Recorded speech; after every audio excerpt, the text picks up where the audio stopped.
Hello everybody, this is Sandeep Jain and I am here once again with a new video lecture, and today the topic of our video lecture is metaphysical poets, as you can see here. Okay, लेकिन metaphysical poets के बारे में बताने से पहले I again repeat the same thing, that is, if you have not subscribed my channel, please go for it because we are also working on the literature part 2. Metaphysical का मतलब क्या होता है? देखिए, मेटा का मतलब होता है बियॉन्ड, बियॉन्ड का मतलब के बाहर, फिजिकल का मतलब होता है सांसारिक। ऐसी चीजें जो सांसारिक चीजों से बाहर हो, सांसारिक दुनिया से बाहर की चीजें जब कोई पोएट लिखना शुरू करता है तो उसे हम लोग मेटाफिजिकल पोएट कहते हैं। आप खुद सोचो, right now there are so many things which can't be explained by the science. Suppose if you want to know what happens after death, क्या होता है डेथ के बाद में, हमें नहीं पता, लेकिन मेटाफिजिकल पोएट्स इन सारे क्वेश्चंस का जवाब देते थे, है ना। We just don't know what happens when we exactly fall in love, means truly fall in love.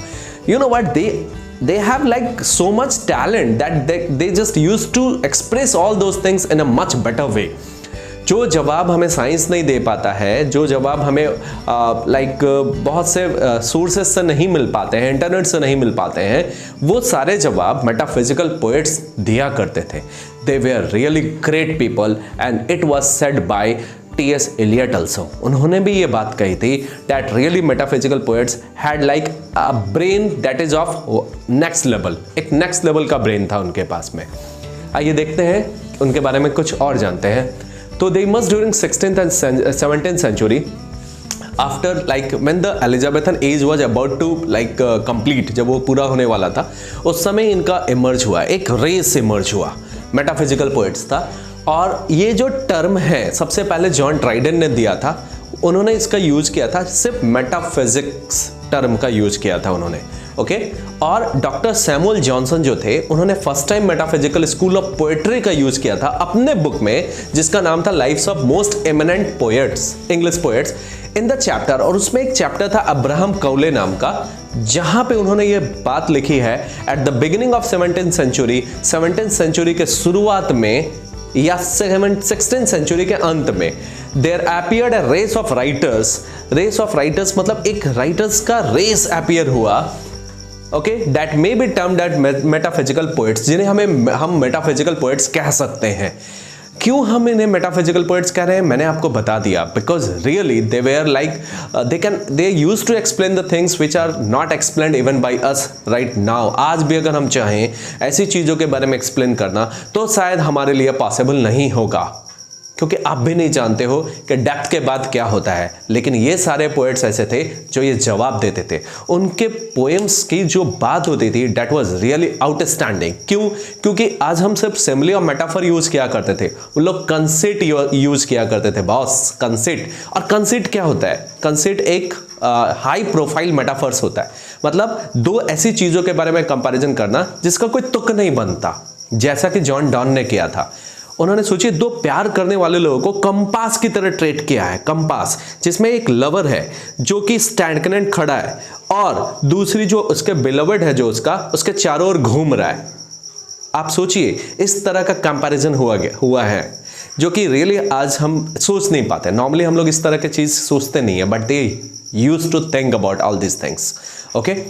Now उनके कैरेक्टरिस्टिक्स की बात करें तो they deal with the theme of love, religion, death, इन सारी चीज़ों पे वो लोग वर्कआउट किया करते थे। They use imagery, conceit, hyperbole. Hyperbole मतलब something which is really like बढ़ा चढ़ा के बोलना, और ऑल्सो कॉल्ड एक्सेजरेशन, ओके। तो ये सारी चीज़ उनके पोएम्स में यूज होती थी। वो उनके जो पोएम्स जब आप पढ़ोगे, जैसे sweetest love I do not go, class 12 में पढ़ना है, जिसमें बहुत से वर्ड्स ऐसे भी हैं जो कि नॉर्मली आज हमें नहीं मिलते हैं। जैसे वो लोग गो को GOE लिखा करते थे, हैज को हैथ लिखा करते थे। So right now this type of grammar are not used these days, but they used to, वो यूज किया करते थे। And really it's an outstanding poem. मतलब उसमें जॉन डॉन ने अपनी प्रेमिका के लिए सब कुछ त्याग करने की बात कही है, और ये भी कहा है कि जब भी जहां कहीं भी तुम जाओगी, हम वहां पर मिलेंगे और वहां पे हम लोग कंप्लीट पीस और हैप्पीनेस पाएंगे। ओके, सो मेटाफिजिकल पोएट्स जो है बियॉन्ड वाली बातें करते हैं, beyond the imagination, something which is really beyond the imagination, something which is really beyond what we are using. आज हमें मोबाइल फोन्स, इंटरनेट, पैसे, इन सारी चीज़ों पे ही हम सोचते हैं कि बस इतने में ही दुनिया टिकी हुई है। ये सारी फिजिकल थिंग्स है, फिजिकल मतलब सांसारिक चीज़ें, जिससे हमें एक क्षण के लिए खुशियाँ मिलती है, आराम मिलता है, अच्छा लगता है, लेकिन इनसे परे भी दुनिया होती है। हमें हमारे धर्मशास्त्र में स्पिरिचुअलिज्म जब आप पढ़ेंगे और वो बुक्स जब आप कैरी आउट करेंगे तो आप पाएंगे कि रियली उनमें वो सारी चीज़ों का जवाब है जो हमें साइंस नहीं दे पाता।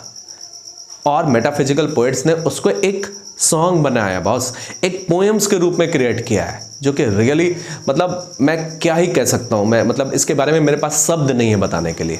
कुछ मेटाफिजिकल पोएट्स के बारे में मैं बताना चाहूँगा। उनके नाम है John Donne and I am also a big fan of John Donne. मैं भी उनका बहुत बड़ा फ़ैन हूँ बिकॉज उनके जो पोएम्स है ना, that is really heart touching.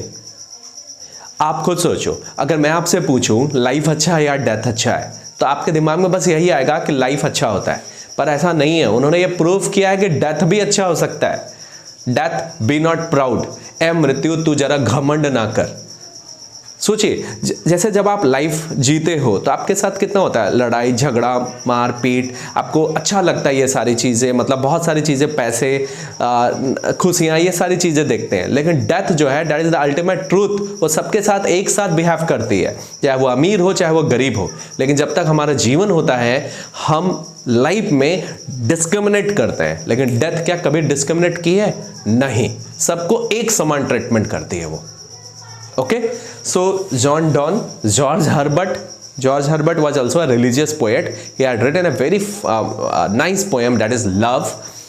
Richard Crusoe, Thomas Carew, Abraham Cowley, Henry Vaughan, ये सारे आपको मेटाफिजिकल पोएट्स थे और इन्होंने रियली लिटरेचर में एक अलग ही तरह का कंसेप्ट यूज किया था, जिसे समझना शायद आज के पोएट्स के लिए इतना भी आसान नहीं है। ओके, तो आई होप कि आपको समझ में आ गया होगा स्टूडेंट्स। और मैं चाहूँगा कि अगर आप इसके नोट करना चाहते हो तो स्क्रीनशॉट ले लो और that will definitely help you a lot. Okay, now so मैं फिर आपके सामने उपस्थित रहूँगा एक नए वीडियो लेक्चर के साथ में। टिल देन मैं Sandeep Jain, thank you, bye bye.